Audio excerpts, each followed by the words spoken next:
What is up, Ravens flock? Huge shout out for your support for the 410 Sports Talk. James and Glenn are the best in the business. They're killing it right now. They love talking Raven talk. Make sure you go subscribe to their channel. Let's go Ravens. Big trust. Welcome everyone to another episode of 410 Sports Talk. I'm Glenn Martin here with my co-host James Haskell. And in this episode, we're going to discuss the wide receiver position heading into the first preseason game, which is just a couple days away, and discuss 48 hours. Yeah, some of these guys are dropping like flies out here, Jimbo. And that once, finally deep receiver room, which is not, something we typically say about the Ravens, but that deep receiving room is not looking so deep right now with all these guys sitting in the trainer room. Yeah, no, not looking too good. And I know a lot of people are nervous and starting to think of, I hate to say his name, but Rashad Perryman and all those things. And it's certainly a valid concern. Mm-hmm. I totally get it. And let's give him a little bit of a heads up. Oh, yeah. Who is out. I guess we should provide some context. So first of all, Rashad Bateman, of course, is going to have announced today. He's going to have surgery on his groin announced by John Harbaugh. We were there, Glenn. We saw as soon as it happened, and it looked painful. We were hopeful that it was just a cramp, but certainly not that. But I think it is good. John, of course, will put a positive spin on it, but I agree in the sense that by opting for the surgery, he shouldn't have to worry about nagging issues. Because usually, I'm not a medical professional, but usually when they make the repair, it's a lot cleaner than it was previous to the tear. Mm-hmm. So hopefully that works out for him. But aside from that, of course, we already got Marquis Brown, who's down, and we don't know what the situation is. I haven't really heard anything. Well, I have heard he's been doing some agility drills, but still have you heard not anything about like getting him back on the field or anything like that? And then Kane is out. Miles Boykin, who no one has asked about. No, haven't heard an update, and no one seems to care, which is upsetting for Miles, I'm sure. Yeah, absolutely. And then Kane is also out, right? Yeah, Dion Kane has been out with a nagging injury. Yep. And then, am I missing someone? I think it's about it. But that's a pretty good list right there. When you talk about your top guys, a lot of your top guys are, Rashad Bateman and Hollywood, and to some degree, Miles Boykin are all expected. We're all expected to have a big role in the season this year. Yeah, absolutely. It's quite the laundry list, but this is how I'm looking at it, Glenn. I want to know your opinion on it. Okay. So if we started week 1, not ideal, but imagine that you didn't know Hollywood Brown and Marquis Brown and Rashad Bateman existed. They don't exist. Okay. Right.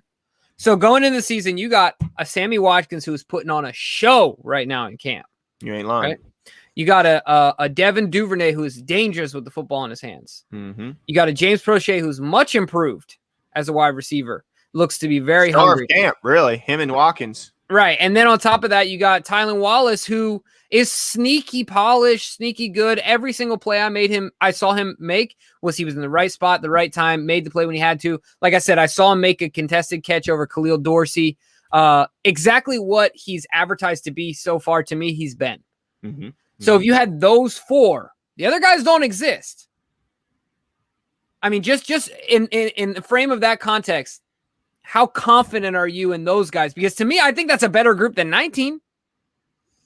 Yeah, look, it was a pretty barren cupboard in the last few years in Baltimore when it comes to the receiver position. So I would be optimistic about it, but let's remember that Prochet has 1 catch in his pro career, 3 targets. Yeah, Duvernay has 13 catches in his pro career. So feel really good about Sammy Watkins, except for the obvious concern that he hasn't played a full season, certainly in quite some time. I think he's played 1 game. He may have played 1 full season back when he was in Buffalo, but that was a long time ago. So I'd be concerned there. Now, hopeful, because I do like a lot of the chance. Like, I love Duvernay. I love his game. I think he deserved more opportunities last year, and I think he'll get more opportunities this year. Like you mentioned, James Prochet has been an absolute stud. He's the first one to hit the field. He's been running every route and in every drill at 100 miles an hour. So feel really good about that guy. And I feel good about what Sammy has shown so far. He's been able to stay healthy, and really that's the only thing that worries you about Watkins, because if he is healthy, he's a difference maker, and the guy can certainly play. And then Tyler Wallace, I mean, I'm high on him, but would we get him in the 5th round? I mean, there's still a reason why he was a 5th round pick. He's obviously got some things he has to improve upon and work on. And so while I'm optimistic about some of those guys, I'm still not, they still got to show me something on the field. Certainly in the preseason, they're going to have to show me something to give me some more confidence. While pro shades look great in training camp, like one catch in when it's actually meaningful football. So while these games coming up in the preseason don't technically count, they certainly mean a lot. And Prochet and Duvernay are guys that it really means a lot too. But I understand your point. But Jimmy, let me just say, so maybe the sky isn't falling, is I guess what I was trying to say. Like, right, they're big hits, but maybe it's not quite. I feel like here in Baltimore on pins and needles because of the history, and I think here's the thing: what if tomorrow Sammy goes down? Then all of a sudden, then what are you talking? I'm giving. Yeah, That's a big problem. I'm doing one of these. Cameras off. That's right. So it took a deep room and now made it razor thin.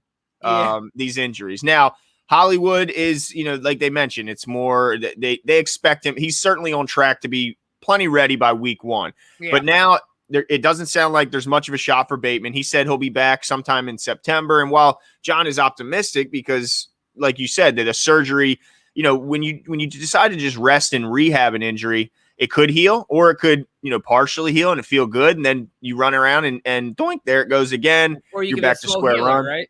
Or you could be a slow healer. You've heard that one before? Absolutely. So I'm happy he went ahead and just got the surgery because, like you mentioned, it tends to heal cleaner and doesn't have as big a risk of re-injuring later on in the season. But nonetheless, it's still, it's not a group I would be overwhelmingly happy with to see enter the, and especially it's not the worst we've ever had. Oh, certainly not. You look at 2018. Oof. I mean, it was an absolute mess in there in 2018. So, it's not the worst, but we had a lot of excitement on this group and it's starting to dwindle a little bit. But let me ask you this, Jimmy. All right. When we're talking about the full season, I'm just going to go through our top 4 guys and you tell me if now they have concerns about injury. Okay. We're going to talk about Sammy Watkins. Now, right now he doesn't, but over his career, would you say he has an injury concern? Yeah. Hollywood Brown. Yes, I absolutely. I think Hollywood. No, this is totally a joke. I just don't think he likes to practice. No, I'm totally kidding. Like, even from the time he was a rookie, he's like, look, coach, just put me in for the game. All right. Get me in there. Instant chemistry with Lamar. I'm totally kidding. Obviously, the kid works super hard. I'm just making a joke. Yeah, no doubt about it. I'm not being, derogatory or negative towards Hollywood Brown, folks. I want to make that clear. Man, look at you, scared. Look at not scared. Not scared. Right. But this is the thing: is that I don't want to become the de facto Lamar hater. I love Lamar Jackson, and I feel like I've kind of become that. You guys can come at me, that's fine, but just make sure you watch the whole video before you come at me. Is all I'm asking. All right, that's fair. Okay, so we got Watkins with his history, Hollywood with his. Now Bateman.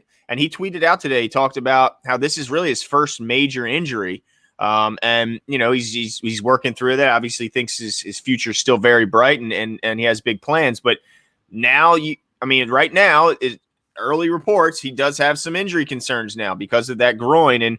And hopefully he'll be able to get back on track and not have any more throughout the year. But he's got concerns. And now Boykin. I really don't know what's going on with Boykin. And we talked to pretty much every member of the local and national media, and nobody knows what's going on with Boykin. So we don't know the severity of his injury. This could be something that lingers all year. Could be something that causes him to go to the IR. We have no idea. So that could be IR stash. Yeah, exactly. I don't know who they're stashing him from, but maybe a team out there needs a good blocking receiver. So my whole thing is this going to be something we're going to have to hear about or be concerned about? These guys missing practices all throughout the year, even if they are ultimately able to suit up on Sunday. If they're missing practice all year, it certainly impacts their progression because these are young guys outside of Sammy, all young guys that need time on the field, need reps in practice and in game day to get better. So I'm starting to get a little concerned because some of these injuries, when you talk about soft tissue injuries, Jimbo, they tend to linger. So what's your concern level going into the season with a banged up crew? I mean, I guess I would just kind of echo my statements at the beginning in that while I'm concerned, I'm not crazy concerned because I feel like the way our offense is geared, you talk about it being a offensive line friendly offense. Mm-hmm. To me, we need a harmonious passing game with the rushing attack. But if I had to take one or the other, to me, at sometimes, like in my mind, I think the passing attack is just like a cherry on top or like icing on the cake. But icing doesn't make a cake, right? Like, you know what I mean? Everything else is the rushing attack. And so offensively speaking, and so I'm not crazy concerned right now. I have it on like watch, but I'm not. You're not at warning yet. Yeah, no, I'm definitely not at threat level midnight. Okay. Now what you? Yeah, no exactly. None of that yet. Because at the end of the day, remember the movie Liar Liar? In the part where he can't lie and he's like, I've had better. When he does that, right? Like, I guess what I would say is we've had worse, right? Like, we've had much worse. So at the end of the day, like, if I put it in perspective, our rushing attack has been way worse in years past, and our wide receiver core at the same time.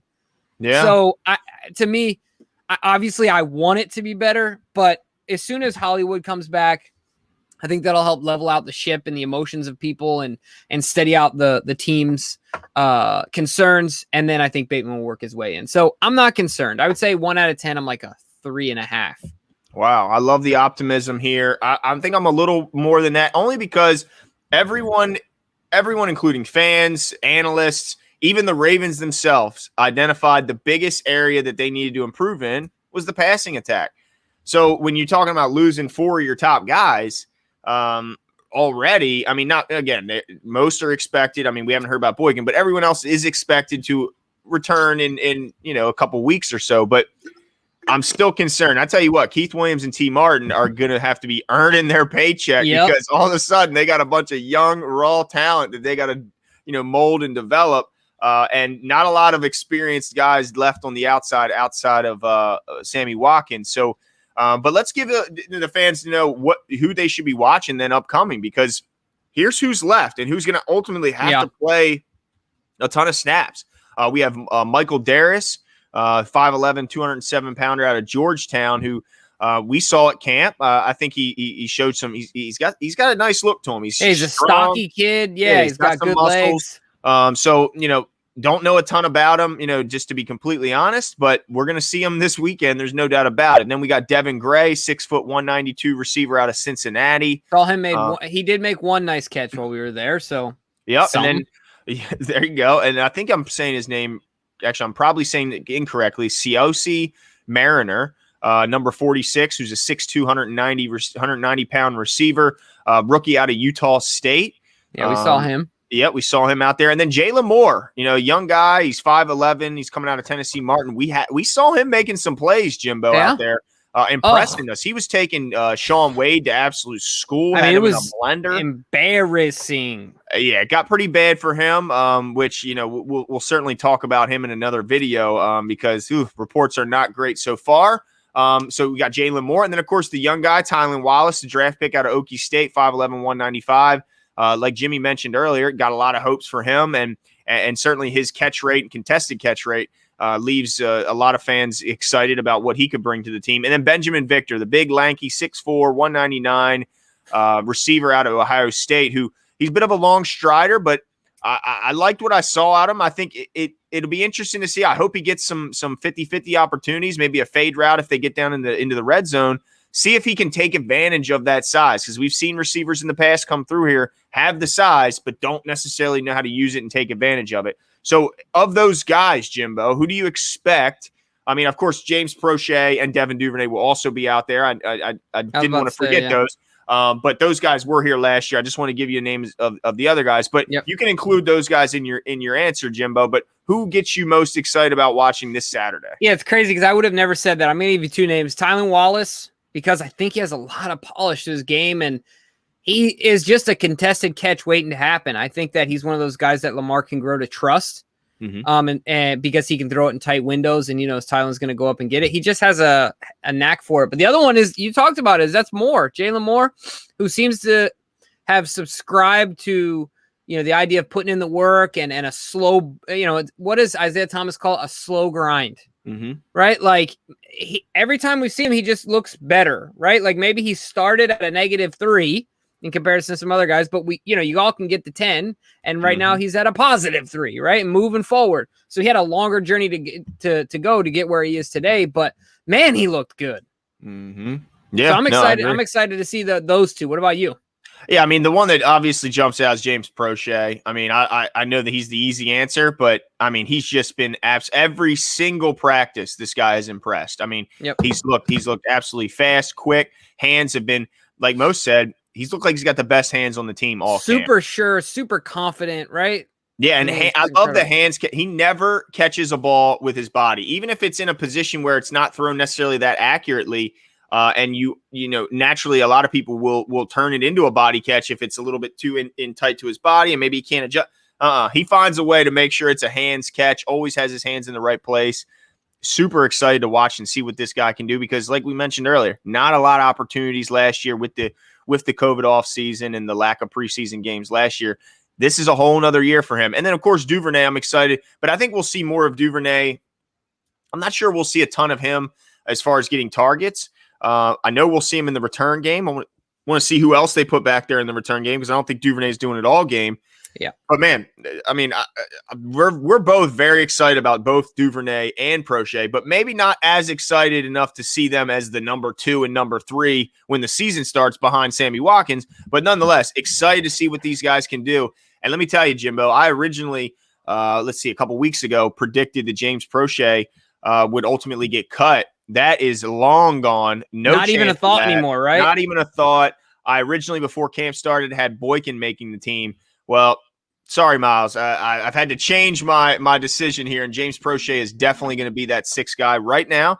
But look, injuries, like John said, injuries tend it tends to work itself out.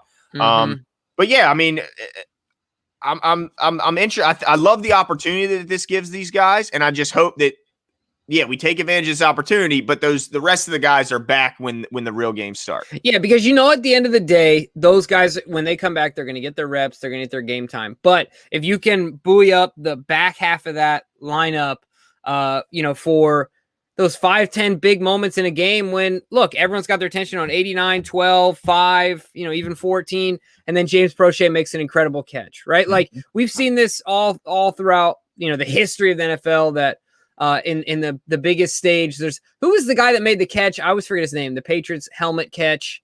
Tyree.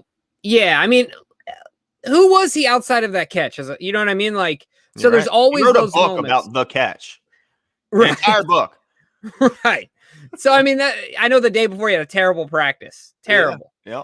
But my point is just that this is an opportunity, like you said, and let's see it as such, because I know those guys, and as well, they're going to get work back in there. They're going to be in the top of the lineup. So let's hope that these guys take advantage of their opportunity, develop, and can be called upon with confidence later on in the season. But let us know your guys' thoughts here. Are you as concerned? Where are you between Glenn and I? I'm at like a 3. Glenn, where are you at? 1 out of 10. I'm at like a 5. All right, so Glenn's at a 5. I'm at a 3. Any of you guys ringing the alarm? Where are you at? Let us know your thoughts. Who are you most excited about, as far as, given that this is an opportunity, for some relatively unknown guys to make a name for themselves? Who are you excited about seeing in this preseason game on Saturday? And let us know all your thoughts in the comments below, and we'll talk to you guys soon. See you.